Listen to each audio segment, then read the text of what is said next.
and it's called My Body.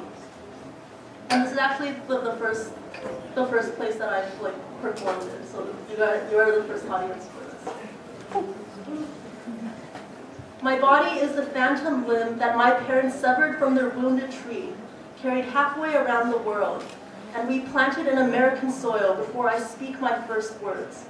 In this soil, they wed for 12 years. They are two tectonic plates intersecting, crashing and then splitting.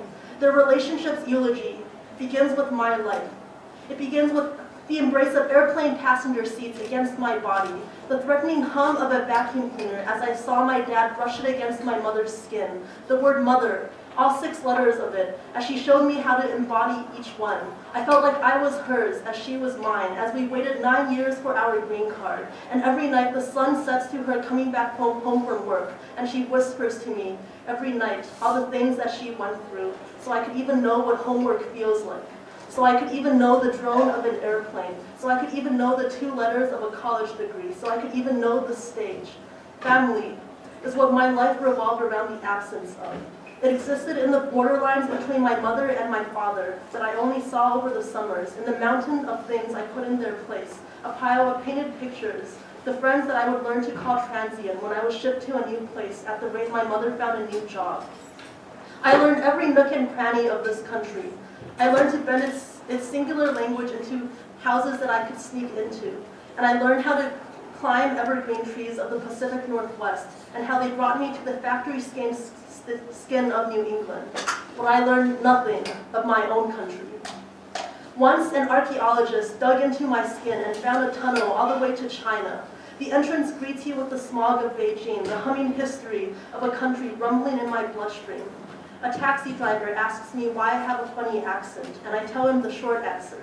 I grew up in America. But the real answer that took me 20 years to uncover is the night of the divorce. They severed the thread between my life and my Chinese ancestry, between the language I half forgot and the language that took its place. When my mother immigrated to North America, my father was her biggest reminder of home. Without him, the tide takes her and chisels away her history with each passing day. Chinese characters replaced with alphabets, folk songs replaced with pop music.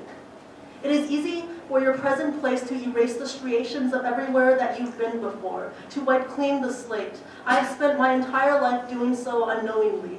My narrow passageways are carved by the hands of white men, and the skin of their hands is rewriting the histories of the new skin I grew when I shed what I knew. I turn off the radio every time a Chinese folk song comes in my mother's car. I turn a blind ear to my mother's whispers of dirt-poor Chinese countryside roads, the Cultural Revolution, and what the Red Guards robbed of her childhood. In America, I've learned how to camouflage with my surroundings, as if I were the prey. And I pray in the canyon I grew up in the thin river at the bottom, the only thread still connecting my mother and father. Its waters hold the only memories they share of houses broken into, professors sent to countrysides, farmers sent to colleges, red guards, red books, and the red of a generation's phantom pain. My body is the reminder of the love that was once there. Cupping my palms in these waters, I cannot forget. Perhaps the greatest family is the invisible one that travels through walls like oxygen, so unnoticed, yet so necessary. It follows me wherever I go.